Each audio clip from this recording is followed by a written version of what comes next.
COVID-19 ini ya, boleh silakan, nggak apa-apa.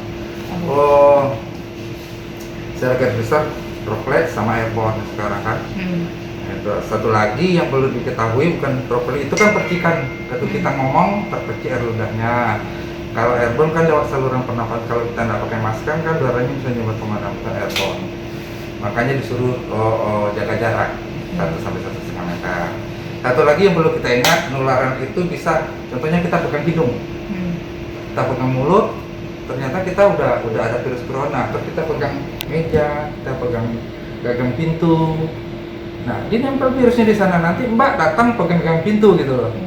Nanti habis pegang pintu, pegang-pegang muka, pegang-pegang hidung, pegang mulut gitu. Itu bisa menularkan. Iya, itu satu. Mungkin aja kalau kita ke mall kan, pegang barang-barang di mall, ternyata sebelumnya udah dipegang sama orang yang ada virus coronanya. Dia lengket di tangan. Makanya cuci tangan. Maka salah satunya dicuci tangan gitu loh. Jadi tiga hal penting yang dilakukan untuk pencegahan. Pertama, pakai masker untuk menghindari droplet, menularkan ke orang lain atau tidak ditularkan orang lain gitu. Menghindari airborne juga, kalau cuci tangannya menghindari kontak yang seperti itu tadi. Gitu. Terus kalau yang pasien Satu ada yang keluarganya tidak apa-apa gitu kan. Ya sebetulnya banyak kasus seperti itu, cuma sekarang memang susah dijelaskan sih kenapa. Karena sekarang penularan COVID itu kan masih berkembang dulu kan. Virusnya baru. Makanya juga pada para peneliti lagi nyari kenapa kok bisa seperti itu gitu. Iya. Terus virusnya cepat mati. Dia pas waktu diperiksa, akhirnya nggak ada.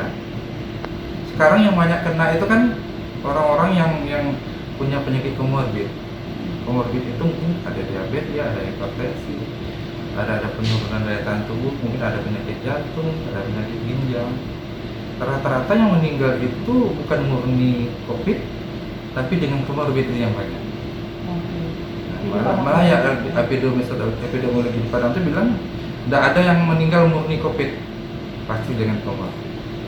kalau misalkan dia COVID tapi nggak ada penyakit komorbid, dia lebih ke apa yang diserang? Yang diserang tetap saluran pernapasan.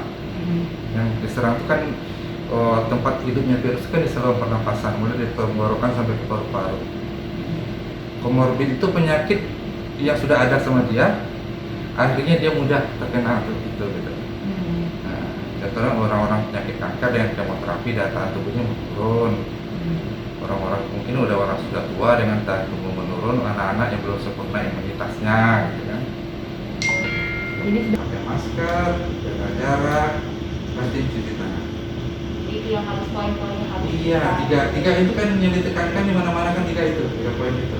Kalau kita jangan senang ini kan pemeriksaan swab gitu, PCR dan sebagainya. Kemungkinan untuk kesalahan itu kayak gimana? Gini, di laboratorium ya, pre-analitik itu mulai dari pengambilan sampel. Waktu kita swab, waktu kita nyuapnya pre-analitik. Swab itu betul nggak mengenai tempat virusnya itu. Kalau nggak betul kena tempat itu, virusnya tertanya kan di paring kan, benar-benar nggak di paring itu kena. Bisa aja nggak kena virusnya di sini, ternyata kena aja di sini gitu kan nggak terbawa virusnya. Itu menimbulkan negatif palsu namanya. Dia negatif tetapi virusnya ada. Kemudian waktu transportasi, mediumnya bagus nggak, suhu pengirimannya bagus nggak. Nah, kemudian sampai di laboratorium kan disimpan dulu sebelum periksa, suhu penyimpanannya bagus nggak, cocok nggak. Nah, kemudian di analitik di alat PCR-nya, mulai dari ekstraksi DNA sampai masuk ke RT-PCR-nya. Nah, PCR-nya kecil kemungkinan salahnya gitu lah. Kalau dari analitiknya bagus, kalau pos analitik di pencatatan hasil yang sudah keluar penelitikan di pos analitik. Ya, jadi semua tingkat itu kemungkinan kalau kita bicara kemungkinan salah ada pasti. Gitu.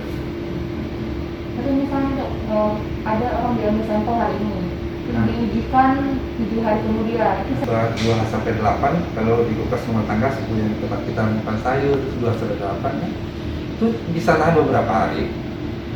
Kalau pada minus 20 yang freezer kita itu yang minus 20 kan, itu bisa berbulan-bulan hanya berbulan-bulan. sampai bulan-bulan ya? Iya, kalau minus 70 lagi, lebih rendah lagi, itu bisa lebih lama, bisa setahun, bisa 2 tahun bahkan. Takutnya kan nanti karena mungkin tidak terdeteksi lagi virus karena udah lama sampelnya kayak gitu takutnya. Asal penyimpanannya bagus, itu yang saya bilang tadi. Artinya penyimpanan. Iya, penyimpanannya bagus. Tapi rata-rata laboratorium punya itu sih. Ya kulkas. Kalau kita di laboratorium PCR sarannya harus punya -70, -20 harus. Permasalahan saat ini kan mungkin masyarakat tuh dinilai gimana ya untuk menghadapi COVID saat ini. Mungkin ada saran untuk masyarakat dari Kalau dari saya sih prinsipnya sama dengan mungkin ilmu yang lain, epidemiologi saya akan juga bilang begitu, ada tiga utama sih yang penting. Pakai masker, jaga jarak, rajin cuci tangan. Nah yang sekarang yang banyak salah kaprah, saudara-saudara kita kan ada new normal sekarang. Iya. Orang beranggapan new normal itu udah bebas seperti biasa. Padahal enggak. Menurut saya bukan, kalau new normal itu yang 3 itu harus dikerjakan. Cuma kita udah boleh beraktivitas seperti biasa. Contoh pegawainya udah masuk kantor dulu WFH kan, sekarang nggak ada WFH lagi. Cuma tetap bekerja harus pakai masker, harus jaga jarak, harus rajin cuci tangan. Yang 3 prinsip itu nggak boleh ditinggalkan, itu yang new normal gitu. Kalau imunitas ini sendiri bisa kita tingkatkan dengan apa gitu? Dengan perbaikan gizi. Nah, makan vitamin, gitu ya. nah yang dianjurkan vitamin C sama vitamin E kan. Oke, makasih.